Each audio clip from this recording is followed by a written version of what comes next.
Excellencies of the United States, United Nations and its member states, honorable mayors, governors and other leaders of local and regional governments across the world as my brothers and sisters, dear representatives of all stakeholders, my name is Atishi Marlena Singh and I'm the member of the Legislative Assembly of the National Capital Territory of Delhi, India.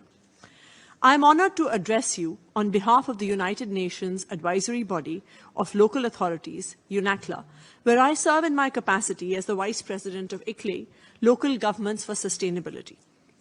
At the outset, I would like to commend His Excellency Abdullah Shahid, the 76th President of the United Nations General Assembly, as well as my dear sister Mayor Sharif, as the Executive Director of UN Habitat, in convening this high-level meeting of the United Nations on the review of the new urban agenda.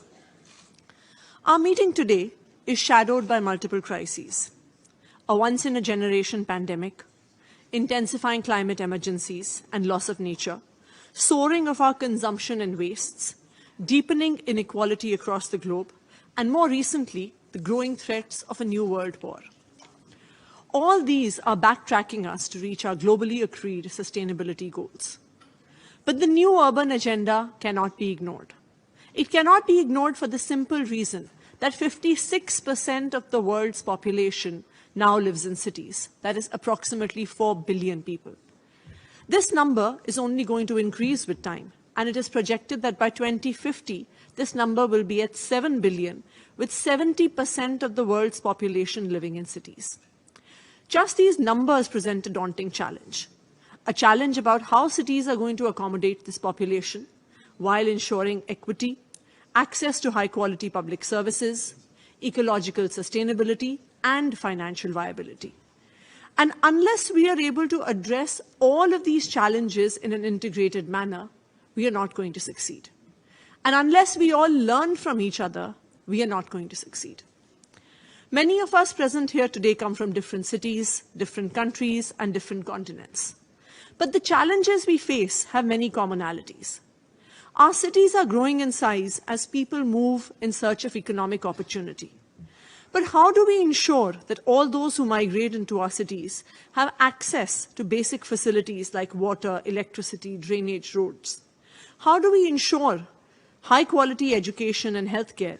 Because those who migrate into cities largely do not have the financial capability to access private providers of education and healthcare. How do we ensure that as citizens improve their financial situation, their consumption of natural resources does not increase geometrically and become ecologically unsustainable? How do we finance the public services that we need to provide to the residents of our cities? These are challenges that all of us are facing. But the urban world of 21st century offers humanity's two unique opportunities: the power of sustainable and integrated urban development and the benefits of multi-level and cooperative action. Since our last meeting with the UN General Assembly in 2017, immediately after Habitat 3, the profile of sustainable urbanization as well as multi-level cooperation within the UN advanced significantly. As one of the first bodies to connect leaders of local and regional governments to the decision makers of the United Nations family since 2000, UNACLA is proud to play an instrumental role in these efforts. We all need to come together to find solutions to the problems and challenges we all face. As a representative of the government of the National Capital Territory of Delhi, I would like to share some parts of our journey in trying to deal with these challenges. Delhi is a city with a population of 30 million people, more than many countries of the world. It has a population density of 11,000 people per square kilometer. And this is the reason that I feel that Delhi's journey is important. Because if we can find solutions given the scale and the population of the city, then I feel that other cities can too. My government came into power in Delhi in 2015. The party that I belong to came out of an anti-corruption movement. The multiple crises that faced the city of Delhi and the hope that a new political party brought with it led us to huge electoral success. We won 67 out of the 70 seats in the Legislative Assembly. But this meant that the pressure to deliver on electoral promises was very high.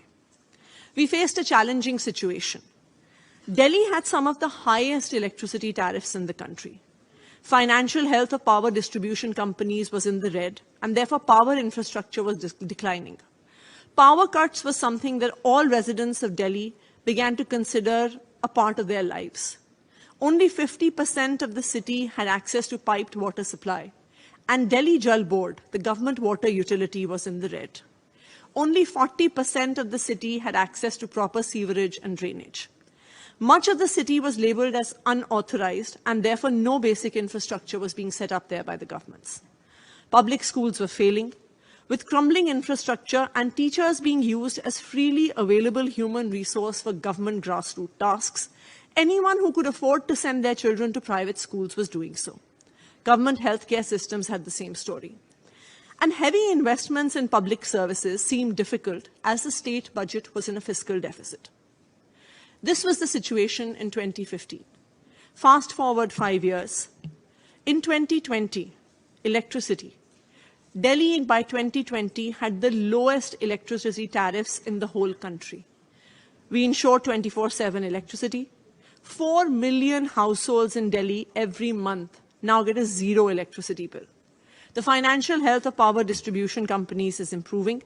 And despite increase in access to 24/7 electricity, the increase in electricity demand and therefore natural resources has been minimal.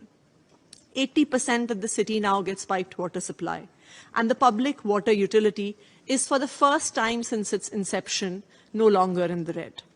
80% of the city now has proper sewerage lines. Public schools have been getting better results than private schools for the last 4 years. In the last academic year, 2 million students shifted from private schools to public schools. A primary healthcare model called Mohalla clinics are providing free healthcare to citizens at low cost to the government. And now Delhi is the only regional subnational government in India that does not have a fiscal deficit. The budget of the Delhi state government in 5 years went from 300 billion to 600 billion, an almost doubling of the revenue of the state budget. Is this magic? No. This is the political will of an honest government combined with well-designed policies and an efficient policy delivery mechanism. Has the journey come to an end? Have all problems been solved? No, they have not. But the fact that this journey has begun is what gives me hope. Delhi faces greater challenges than many other cities of the world. 30 seconds. But if Delhi can walk this journey of transformation, then so can all other cities across the globe. Thank you. Thank you very much.